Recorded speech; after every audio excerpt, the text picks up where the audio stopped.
নমস্কার বন্ধুরা, আমরা অনেকেই কিন্তু চা প্রেমী আছি, কিন্তু ঘরে চা মানে দুধের চাটা মনের মতো হয় না।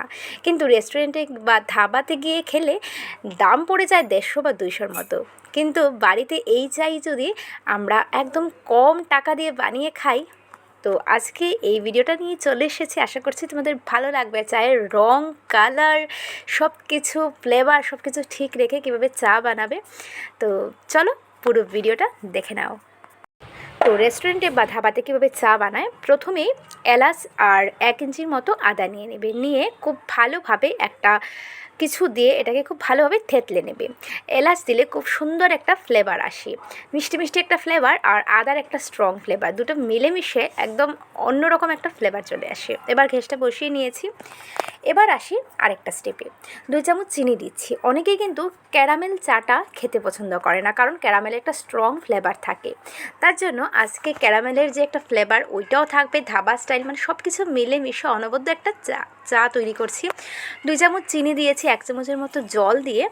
আর কীরকম কালার আমি করছি দেখো, বেশি কালার কিন্তু মানে ওই যে ক্যারামেলের যে ওই স্ট্রং ফ্লেভারটা কিন্তু আনবো না। দেখো জাস্ট সাদা সাদা হচ্ছে। এই পর্যায়ে আমি গ্যাসটা কিন্তু একদম কমিয়ে দিয়েছি। বেশি কালার কিন্তু একদমই করছি না, তোমরা দেখে হয়তো বুঝতে পারছো। এবার হাফ গ্লাস জল নিয়েছি, আর দেখো হালকা একটু কালার এসেছে। তাতে কিন্তু ক্যারামেলের যে স্ট্রং ফ্লেভার এটা কিন্তু আসবে না, কিন্তু মানে টেস্ট কিন্তু সেম তুমি পাবে। এবার চিনিটা গলা অবধি আমরা ওয়েট করব। চিনিটা গলে যাবে 1 মিনিটের মধ্যেই, তখন থেতো করে রাখা এলাচ আর আদাটা দিয়ে দিচ্ছি। এলাচ আর আদা দিয়ে 1.5 থেকে 2 মিনিট একদম কম আঁচে ফুটিয়ে নেব। ফুটিয়ে নিয়ে আমরা এখানে 2 কাপের মতো চা বানাচ্ছি। তার জন্য 2 চামচ চিনি দিয়েছিলাম, আর এখানে 1.5 চামচের মতো চা পাতা দিয়েছি। চা পাতাটা কিন্তু মানে রেশিওটা বুঝতে হবে। যদি 2 চামচ দিয়ে যাও তাহলে কিন্তু লিকারটা বেশি হয়ে যাবে আর কালো হয়ে যাবে, চায়ের রঙটা ঠিক থাকবে না। তার জন্য আমি এখানে 1.5 চামচ ইউজ করেছি, যেহেতু 2 কাপ চা আমি বানাচ্ছি।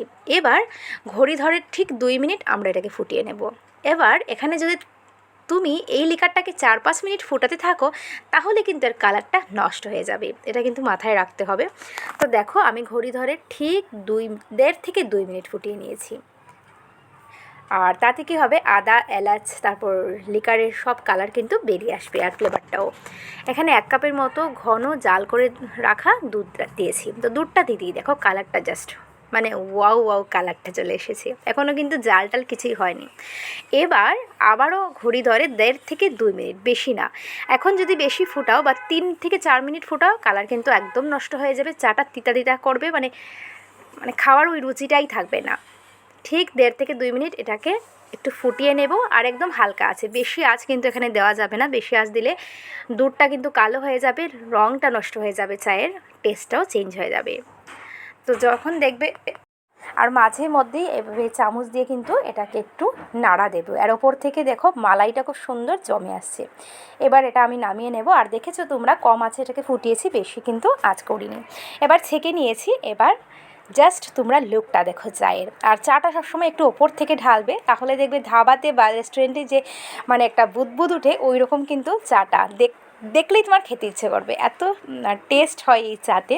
ক্যারামেলের স্ট্রং ফ্লেভারটাও থাকে না, কিন্তু ক্যারামেলের টেস্টটাও থাকে, আর সব কিছু মিলে অনবদ্য এই চাটা। একবার অবশ্যই বানিয়ে খাবে। আর একটু সামনে থেকে দেখাচ্ছি চায়ের কালারটা, লুকটা জাস্ট ওয়াও লাগছে গাইজ। না আমি তো চা প্রেমী, আমার মনটা সারাক্ষণ চা চা করে। তাই বিস্কিট দিয়ে দিলাম সাথে। আজকের ভিডিওটা যদি ভালো লাগে লাইক, কমেন্ট, শেয়ার, আর পেজ থেকে দেখে থাকলে ফলো করে দিও। আবারও ভিডিওটাতে প্লিজ একটা লাইক করে দিও। সবাই ভালো থেকো, সুস্থ থেকো। আবার দেখা হবে নতুন এই ধরনের ভিডিওর সাথে। টাটা।